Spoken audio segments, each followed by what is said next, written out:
The minority spokesperson on health, Kobna Mainta Akando, is kicking against the Speaker's decision to recall Parliament to sit on Tuesday.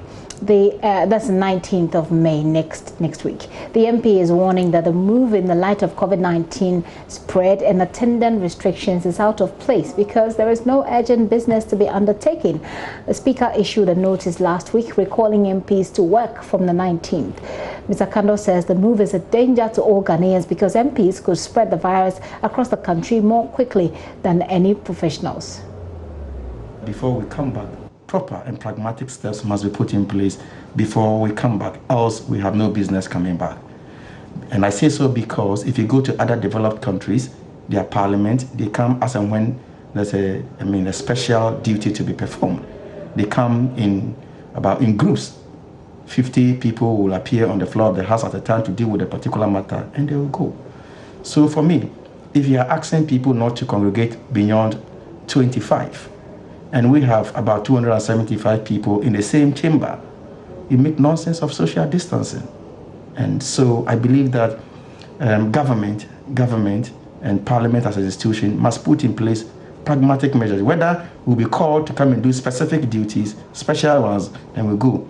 It's not as if we are coming to sit normally as though there's nothing at stake. It sounds so that the second meeting of the fourth session is actually what the Speaker is recalling that it begins, not for any specific outline agenda. Then I think that with the greatest respect to leadership and with the greatest respect to the Speaker, they must also consider our lives as well. Our lives are in danger, and I can tell you that members of Parliament travel more and wide.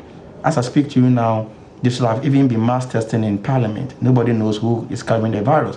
And we must not behave as though we are superhuman beings and we cannot carry the virus. The virus, we have seen prime ministers, we have seen ministers, we have seen deputy ministers who have contracted this virus.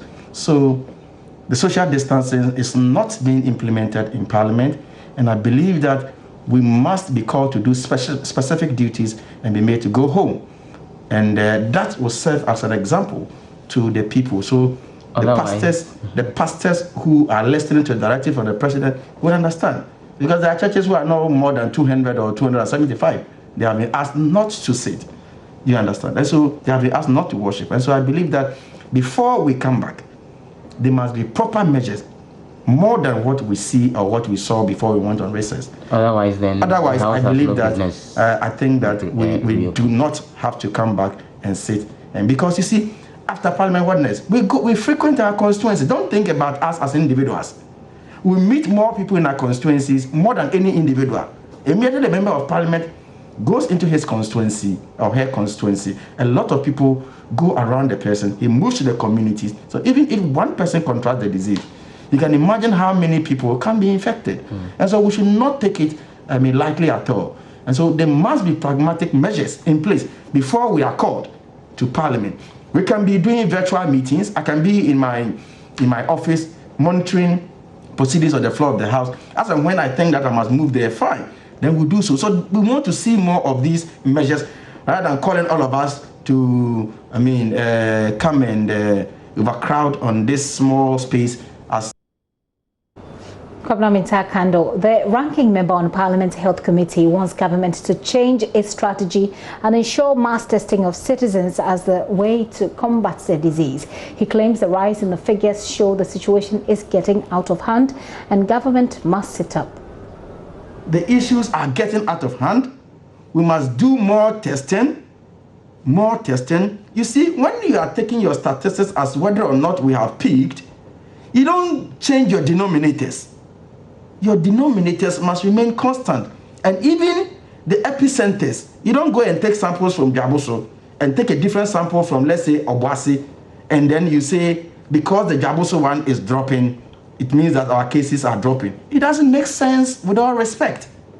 Because the two are not the same. One is an epicenter and the other is not. So you take two samples from the same epicenters with the same denominators. When you see the positive cases dropping, that one, you can make a case out of it.